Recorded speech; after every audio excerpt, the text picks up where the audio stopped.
Hello Internet, James Allen from Out of 8, and today I'm playing large-scale real-time strategy game Ashes of the Singularity.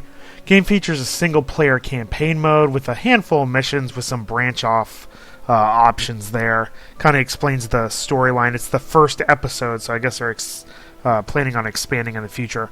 Also has a couple of scenarios included in that too, but the focus is really on skirmish and multiplayer.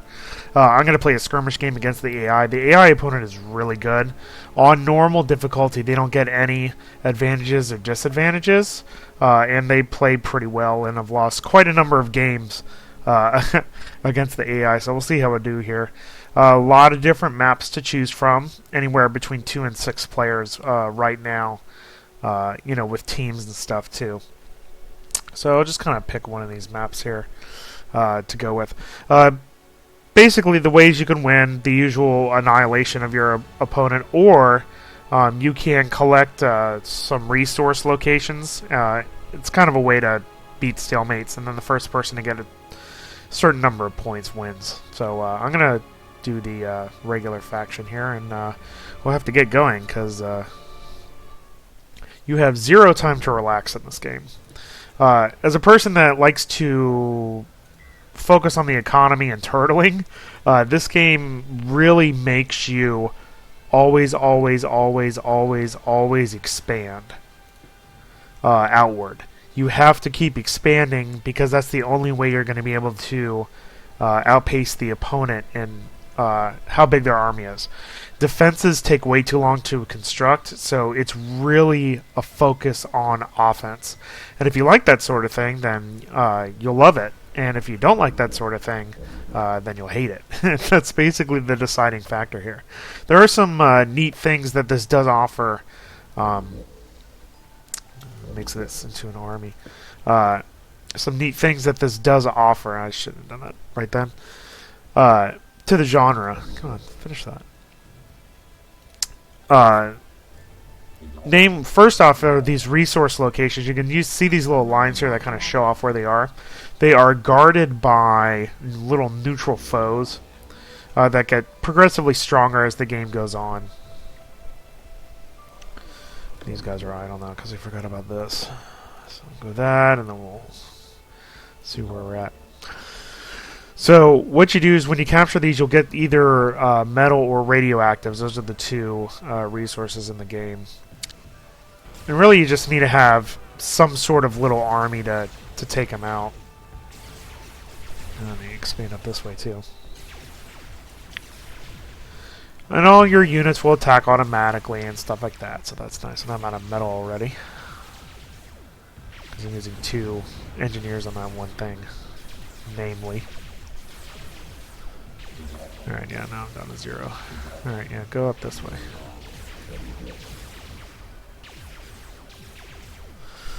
And, yeah, this splits into 3. And once you cap something, you really have to move on to the next spot, or you're going to fall behind of the other players, whether it's AI or human for that matter. And these are stinking strong. Yeah, go cap that.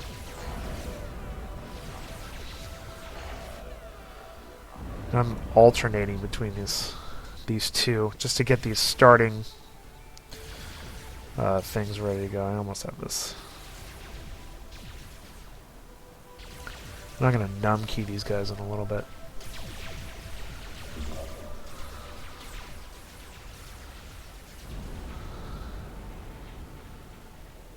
Alright, finally. Alright, you are group 1. You guys are going to be group 2. Ugh, they're taking way too long to cap this junk. Even though I am actually ahead of the AI.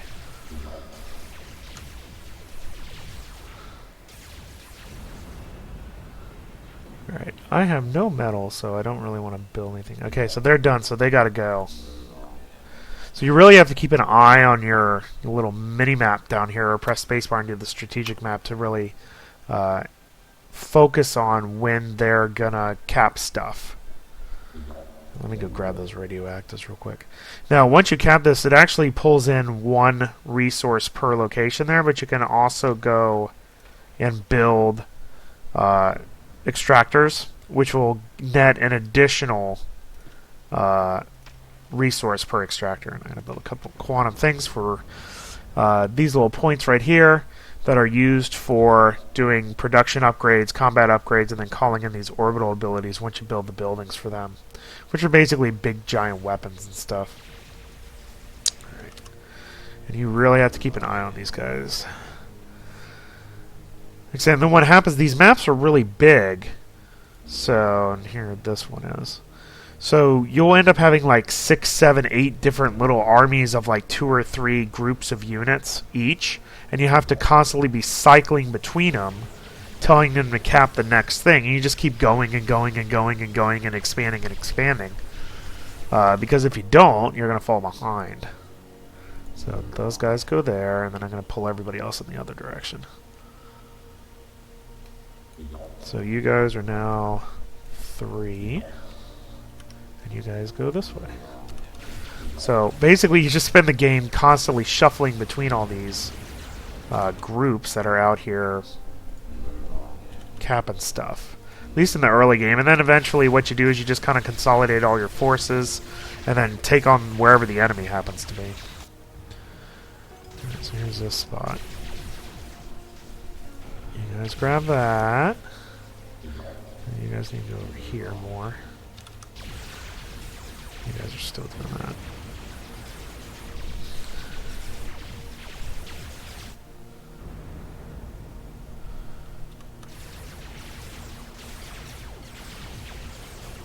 Go up there. Man, these guys are taking a long time to take these out. My resources are okay-ish. Probably start doing another factor here in a minute. These guys are pretty close up here. There we go. Cap that, please. Ugh, you guys are terrible. Yeah, please cap that.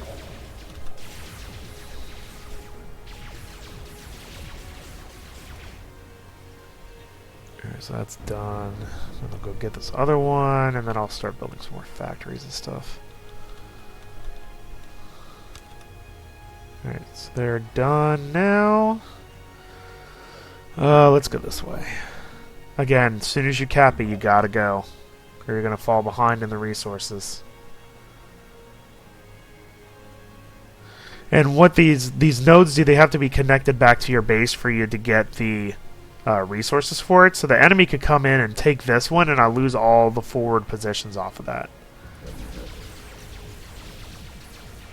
Alright, perfect. Yeah, right there. Alright, so I'm going to have you guys, I'm going to start doing factory smorgasbord down here. Nope, 3's done. Alright, where are you guys going to go? Let's go this way. 2 is still working on that. I'll let you guys go up here. I think 3's big enough where I can kind of leave them alone. 1 might need some more assistance, though.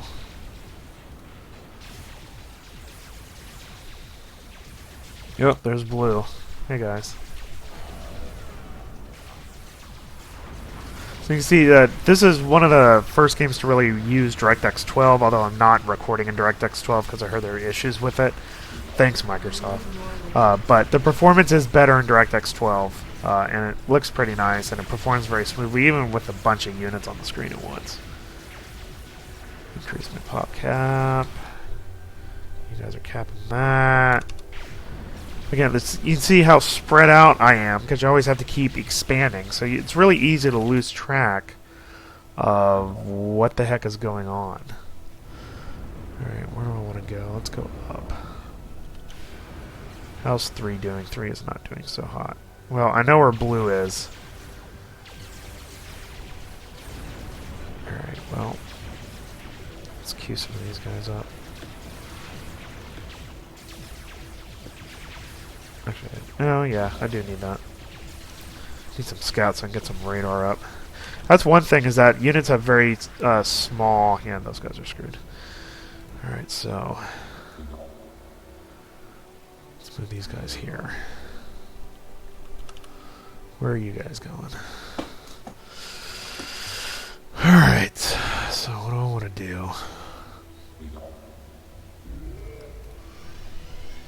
Get aircraft here in a second. My resources are okay, although the blue guys are going to start capping my junk. Alright, so now I got to start up, and the blue guys are down here.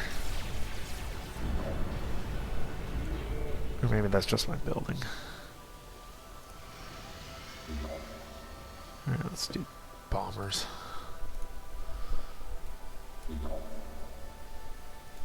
Alright, let's go, folks. You are one. Right about there's where it should be.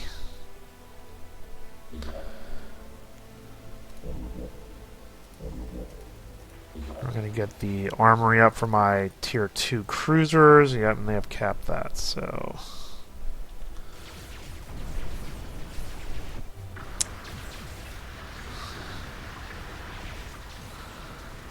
Oh, shoot.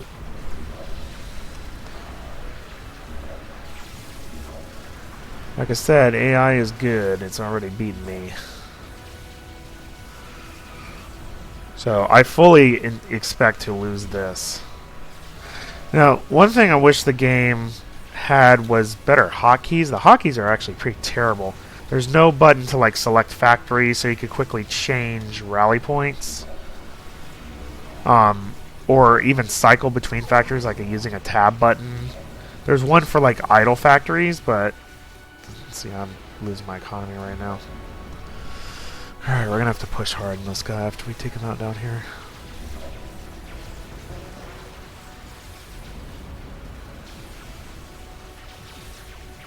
Yeah, we're just gonna have to head north and see, 'cause he's all up here. And he's got one of the little resource locations for winning. So that's unfortunate.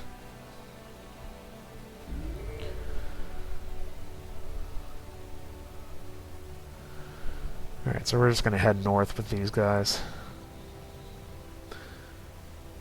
Yeah, my economy is not doing as good, so we need to start capping stuff back. Especially if I start building some dreadnaughts.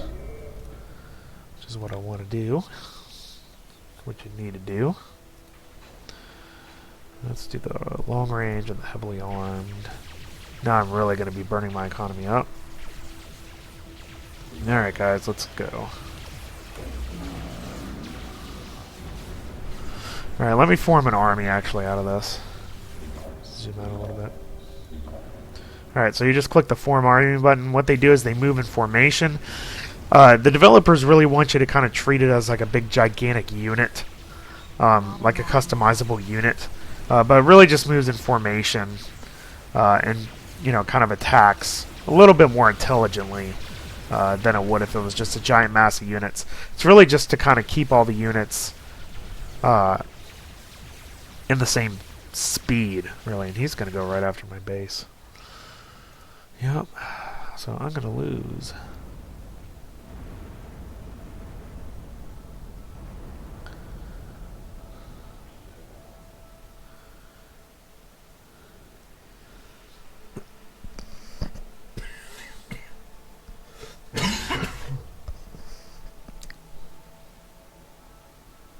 So I gotta, yeah, he's coming after my base right now.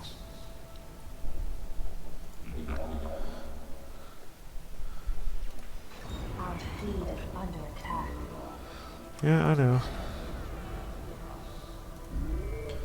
Go. But it doesn't matter now. He's won this game. He has more territory control. I mean, that's it. Once you get over...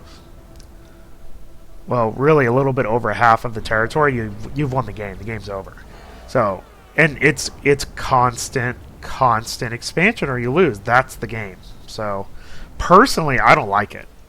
I don't like that style of game. I don't like always having to keep go, because I lose track of where units are. And it's tough. I mean, this is a tiny map.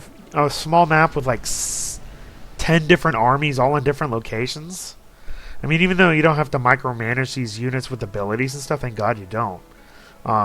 It's still a ton to keep track of over such expansive maps that they have on offer. Now, there are some people that love this type of gameplay where you don't have to sit around and wait for stuff to occur. But personally, I don't enjoy it too much, to be honest, which is kind of sad because, you know, I like the strategy games. Alright, so let's just move all these guys here for now. Yeah, just like in Supreme Commander, if you don't have enough resources, it just slows production down. Alright, we're just going to have to... what are we going to do?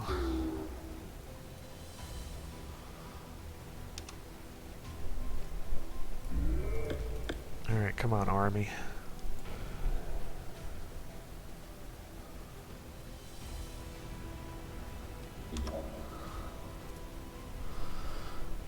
Yeah, here comes another set of units.